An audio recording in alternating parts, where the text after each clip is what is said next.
Hello. Okay, so where we left off, I moved to London 2 years and 4 months ago exactly now. The craziest part is that this was never in the plan. I don't know if I mentioned that before, but it was never in the plan. I'm realizing that I really don't plan ahead at all. And I'm not sure if that's a good quality of mine yet, or perhaps something that I should seek therapy for. And definitely, things have worked out and people have genuinely been telling me that I take too many risks. I don't know if this is an extreme characteristic, but I do take some insane risks. It was a massive risk to move to London. It was a massive risk to move to a country you had never visited before. It's a massive risk to move somewhere where you don't really know anybody. I also had no apartment. I was gonna get here and look for it. But I think that comes from my belief of the fact that when you are taking risks, the whole point is that it is a risk, and that means that things will not go according to plan. I understand structuring your life in a certain way and wanting certain things. I think it's just more that I have now understood that when you want change and when you want to be uncomfortable and when you want to experience new things, you have to let go of that fear that holds you back, that fear of not knowing, because the longer you hold on to it, the more time you ultimately waste. Because at the end of the day, if you don't do it now because you're scared of A, B, C, D, time's gonna go on anyway. So you really are just gonna waste your time. Either have to move through it or remain stagnant. I have fortunately moved through a lot of things and it's taught me so much. Life has been very hard. Life has been difficult and I'm tired of the lessons. I could actually cry. But it doesn't mean that it has not yielded me literally wonderful and amazing and crazy results that I would have never have fathomed.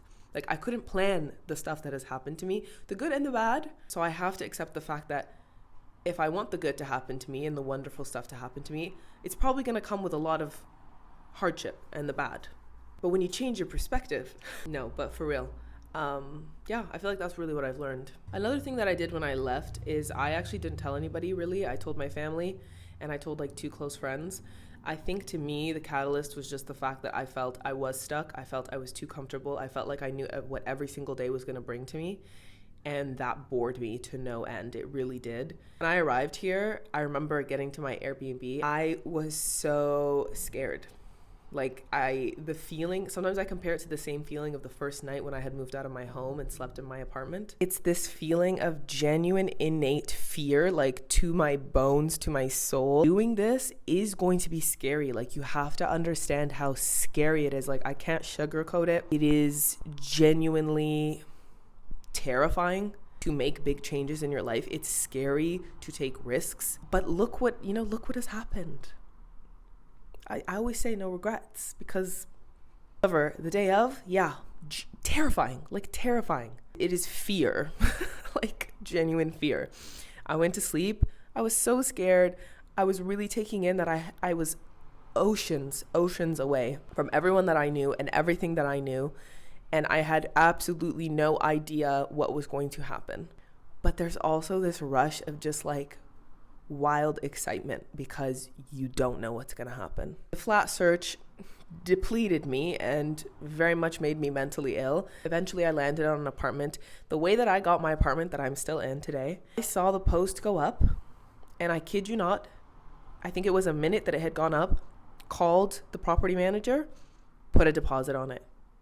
Sight unseen, didn't look at it, didn't ask any questions because that's where I had gotten to at that point. I have not left because of the trauma of trying to look for a flat here, but also I'm very, very, very thankful and fortunate. It does really feel like home. It feels like this was the place that was waiting for me. Whereas my condo in Toronto always felt very cold. It didn't matter how much interior design I put into it. It always felt very sterile. This feels like a home. If I had, not right now, but if I were to have children, I could see children running around in this house. And that's the vibe I like.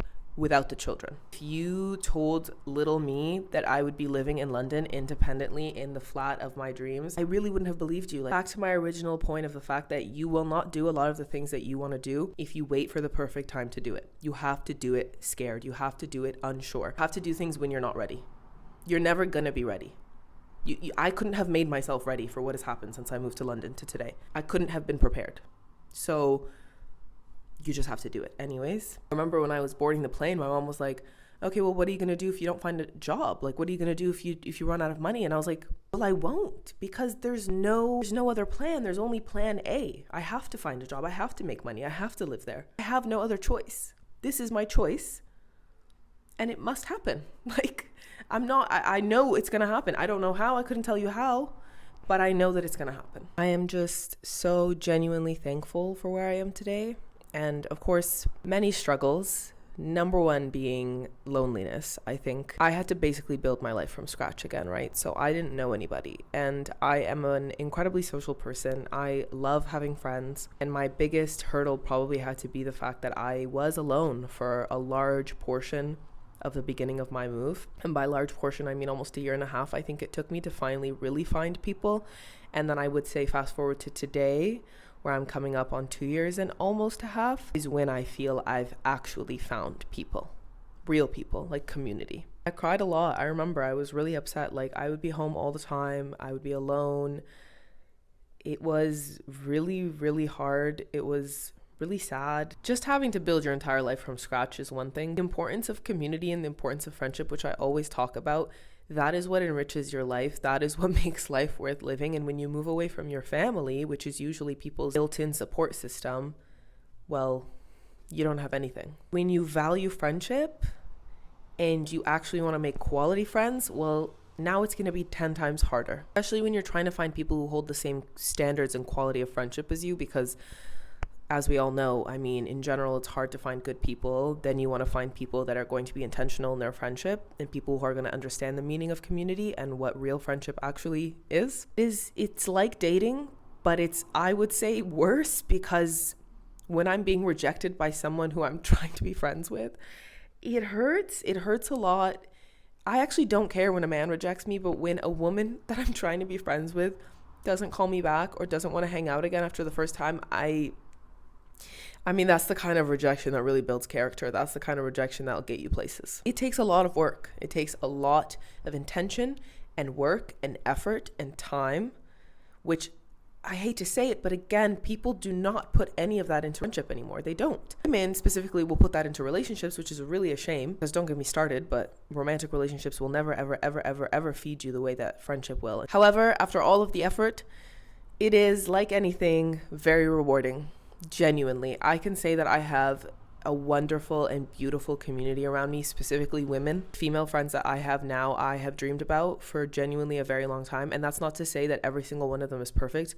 What I love about every single girl that I know now is the fact that all of them are incredibly intentional in their friendships, and they are very committed to doing the work that it takes to create and cultivate real friendship. I had recently had a dinner party with about 14 of my girlfriends. I'm actually gonna cry. And I sat there and I just was like, dude, there is nothing like sitting with a bunch of women and knowing, which is again so rare, that every single one of these women is actually committed to growing and being a better person and showing up for people. And it's not about just me and them individually. I just think as people, they are very well-rounded. And I've been so lucky to be able to find a lot of these types of women, and just spending time together feels so, what do they say? It fills your cup. You know what I mean? I leave a hangout now with these friends and I never feel, I never feel depleted. Anything, my mouth hurts from smiling. And I'm just like, damn. I'm just like, how did I find so many wonderful women? I have learned almost all of my communication skills and my relationship skills. I contribute a lot of my growth to my female friendships because I've been vulnerable with them. I've gone through conflicts with them. And again, what makes them different is the fact that they are willing to engage in these kinds of things. I'll tell you right now, what makes a really good friend or a person in your life is the ability to bring up things that bother you or hurt you that they may have done consciously or subconsciously, and to have them remain calm, listen to you, acknowledge you, and then speak to you about it and want to put in the work, overcome whatever it is, whether it be small or big. If your initial reaction is to be defensive and to be angry and to be upset and to deflect and gaslight me, that's crazy. I'm sorry, but it is crazy. Because for me, my natural reaction to somebody, a friend of mine, someone I care about, telling me that I may have hurt them, my first initial reaction is going to be that I am deeply apologetic. I'm sorry because I never meant it. The point is that I've caused harm. I've hurt someone that I care about. So why wouldn't my first thought be, oh my God, like, how can I make this better? If your first reaction is you're pissed off and you're angry and you want to invalidate them and you want to get mad at them, yeah, you guys probably shouldn't be friends. That's crazy. This has been a skill that I've had to hone, because when I first moved out of my house and I was just this naive, people-pleasing, no boundary having person, because that's the way that I don't want to say I was raised, but that's the way I was taught to be in my home. I couldn't really have an opinion. I couldn't really say or do what I wanted to do. I came out really just having absolutely no backbone, letting people walk all over me. And that made me have or build really, really, really bad friendships, because I was building them based on what I can do for them. I was building it based on how much I can give to them, because I had this desperate need for like validation. And so that meant I never could voice my feelings, because if I wanted to voice something that might have hurt me, well, then I'm worried that this person's not going to take it well and they're going to walk away. They're going to leave me. And so it matters more to me that this person stays, regardless of whether they are mistreating me or not. Eventually left Toronto. To me, I felt like I actually didn't make many good friends.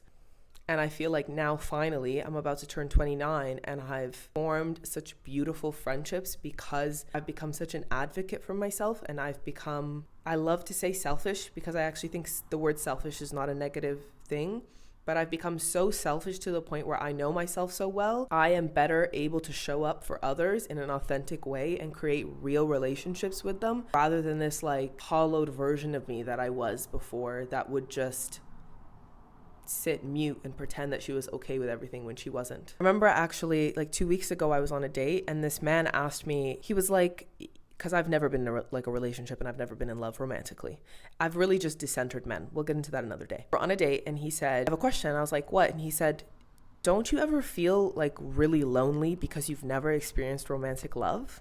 Like you've never experienced love in your life and you don't have that love in your life? And I genuinely was like, no. I don't ever feel like I'm missing out on something. It's really unfortunate that I've not been able to find a partner and have romance. I'm not saying I don't love romance. I love romance. But I have genuinely never felt like I've been lacking in love. In fact, every single day of my life, I feel very loved by my friends. I feel loved in the way that they show up for me. I feel loved in the way that they cater to me. I feel loved in the way that they notice things about me and what they do for me and what I do for them. There is actually an abundance of love in my life. And that's what's crazy, is I've never felt lacking. And that's why I know, and I always tell people about the importance of friendship, not focusing all of your efforts, specifically to women, not focusing all of your efforts on romantic love, because one person is not going to be everything for you. You need so much more than that. And you do yourself a massive disservice, honestly, to be obsessed with one concept of love, romance, because love can come from literally everywhere. Especially, I think for me, as someone who's had to be independent most of her life, learning to rely on people and having true community has also helped me grow in so many ways. Specifically, going through what I did with my family and learning that really I only have myself at the end of the day, that became obviously a little bit of a toxic mindset. I became overly independent, hyper independent. I don't need anybody, but like, we do need people. We do. You need people. And if I didn't have my friends and my friendships, then I'm not sure I would have been able to work through that and come out the other end as this person. It's really a massive shame for women how much society and our cultures drill into us the fact that finding a romantic partner and finding a man is probably the most important thing in your life, because you miss out on so many wonderful and fruitful relationships with your friends. How much of an impact it can have in your life is like, I don't have words to describe. I really never do blame women who think like that, because if you're told your entire life that you're the pinnacle of your existence and the validation that you need comes from a romantic relationship and from a man, well, it's actually incredibly difficult to think otherwise. But let me tell you here and now, men will never, ever, ever be there for you and understand you in the way that female friendships can, that women can. So if you truly want to feel inner peace, you need to decenter men. You need to get rid of this ideology, and you need to work on letting romantic love go in a way where it can still be important to you. It can still be something that you value. It can't be something that you settle for because you feel like it's necessary. Your need for that romantic love is often coming at the expense of yourself. A lot of women do it. You're not the first one. You need to understand that you will be okay whether or not romance comes into your life. but it would be better for romance to come into your life in a way that's respectable and loving and genuine and real, and not from a mindset of scarcity, as in like, well, if I don't keep this man who's mistreating me and treating me like crap and who actually doesn't really care about me that much, but he does some nice things for me, well, then at least that's better than being alone. No, it's not. And the solution to that, the solution to getting out of that mindset, is actually looking for love everywhere else. Looking for love from your female friendships, building community. The one thing that me and all my friends have in common is that we've all decided that men are the least of our concerns in a very healthy and very normal way.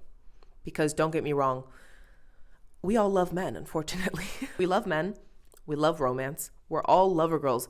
I love to be loved. Oh my God, I can't wait to be loved. But I will not accept mediocre love. I'm not going to accept shitty love. I'm not going to accept love that disrespects me because, oh, well, I should feel grateful to even have love at all. Romantic relationships can be beautiful and fulfilling, but they can't come at the cost of you. The way that we've been taught to view them has genuinely ruined a lot of women's lives. Anyways, don't get me started. I can keep going on that forever. Just wanted to say to end this off is that I think for me, relentless belief in myself and my ability to make it work for me, no matter the circumstances, no matter the hardship, has probably been my most important and integral, mindset. And this is genuinely not to say that things always work out for the best and they're perfect. It means that no matter what, I know that I will continue to work towards the life that I want and the things that I want. That confidence that I've instilled in myself is what has got me through basically everything. More women need to learn how to be confident.